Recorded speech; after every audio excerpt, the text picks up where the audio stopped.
मैं आजकल इंटरनेट पे ये ओपिनियन सुन रही हूँ कि फीमेल फीटिसाइड को लीगलाइज कर देना चाहिए, क्योंकि जो पेरेंट्स बच्ची को पैदा नहीं करना चाहते थे, वो पैदा हो जाएगी तो वो उसको सारी जिंदगी अनवांटेड की तरह ट्रीट करेंगे। And I agree and I disagree, let me explain.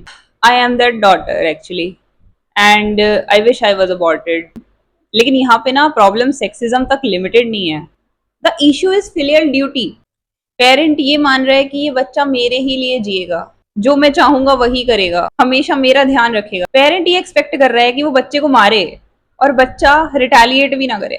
Parent की नजर में बच्चा एक कमोडिटी है, उसी का एक एक्सटेंशन है, कोई सेपरेट इंसान नहीं है। और इसी नजर से देख के ये डिसाइड कर रहे हैं कि लड़की तो शादी करके ससुराल चली जाएगी, वो हमारे कहाँ काम आएगी। हमारे काम तो लड़का आएगा जो एक बहू लेके आएगा, जो हमारी टेक केयर करेगी बुढ़ापे में। सारी लड़कियों को और इंटरसेक्स बच्चों को अबॉर्ट कर भी दिया जाए तो जो लड़का है वो अगर डिसेबल्ड पैदा हुआ, ये माँ बाप उसको भी अच्छी जिंदगी नहीं देंगे। बड़े होके वो बच्चा ट्रांसजेंडर की तरह आइडेंटिफाई करे, वो बच्चा गे निकले, ये लोग उस बच्चे की ऑनर किलिंग कर देंगे। माँ बाप की नजर में बच्चों की दो कैटेगरीज होती हैं, एक होता है उनका प्राइमरी रिटायरमेंट प्लान जो कि एक लड़का होता है, और एक होते हैं बाकी डिस्पोजेबल्स जिनको एक दिन चले जाना है। सारी लड़कियां डिस्पोजेबल में ही आती हैं। उस भेजने से पहले उसका जितना ज्यादा इस्तेमाल किया जा सके अपने फायदे के लिए, उसका उतना इस्तेमाल करते हैं जितना सामाजिक रूप से एक्सेप्टेबल हो। ऑफ कोर्स उसको कोठे पे तो नहीं बिठा सकते अब, लेकिन घर के काम करवाएंगे, उसकी एजुकेशन पे कम स्पेंड करेंगे।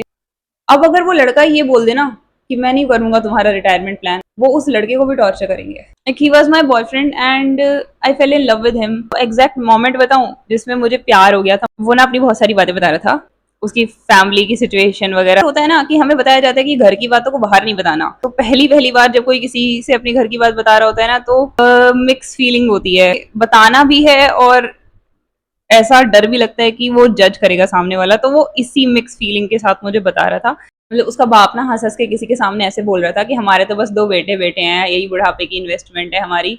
And he slapped his father. Like he is a decent person. मैं उसकी एक एक साल पुरानी चैटें पढ़ती थी ना उसके फोन में, तो वो रेज वाला पर्सन नहीं है, तो पोलाइट सा इंसान है। मतलब वो किसी से लड़ता भी नहीं है, सीधा बाप को थप्पड़ लेकिन सिर्फ उस बंदे के साथ लड़ाई करी जिसने ऑप्रेस किया था। मैं उस टाइम पे एकदम ऐसे सीरियस होकर न्यूट्रल एक्सप्रेशन के साथ सुन रही थी। अब ऐसे कोई दुखी दुखी होकर इतना सीरियस होकर अपनी बातें बता रहा है, तो उसके सामने एकदम से तो ऐसे नहीं बोल सकते ना कि आई लव यू। उसको कभी नहीं पता चला कि why I love him, but तुम्हें बता रही हूँ मेरे अकॉर्डिंग ना कोई सोल्यूशन नहीं है फीमेल फीटिसाइड को लीगलाइज करना। पहली बात तो हमें सब लोगों को मोटिवेट करना चाहिए, they should not give birth to kids.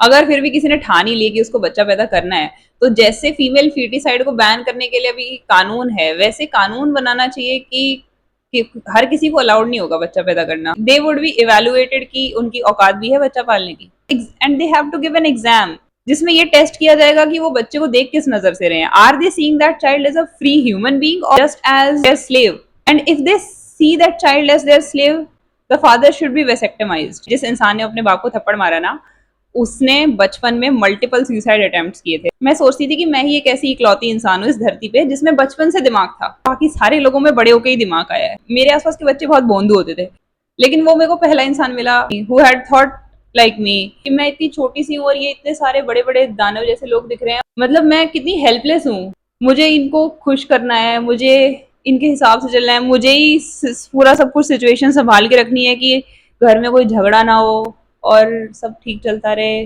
और अगर मुझे कोई चीज चाहिए तो मुझे उसके लिए 20 रीजन देने पड़ेंगे। When he was a child, he felt the same helplessness and he tried to end his life because of it. मतलब उसने बहुत सही अपने बाप को रिटर्न ऑफ इन्वेस्टमेंट दे दिया and like he left his family after that. एक लड़की को तो सारी उम्र माँ बाप से खतरा रहता है, लेकिन एक उम्र आने के बाद ना लड़के को माँ बाप से खतरा नहीं होता। लड़के के लिए माँ बाप सबसे बड़ा सपोर्ट सिस्टम बन जाते हैं, क्योंकि अब क्या है कि उन्हें अपने बुढ़ापे की चिंता होने लगी है। उसके साथ भी यही कर रहे थे कि तुझे बाइक दिला देंगे, and he rejected all of that. अगर मेरी लाइफ में वो नहीं आया होता, I have been a celebrate.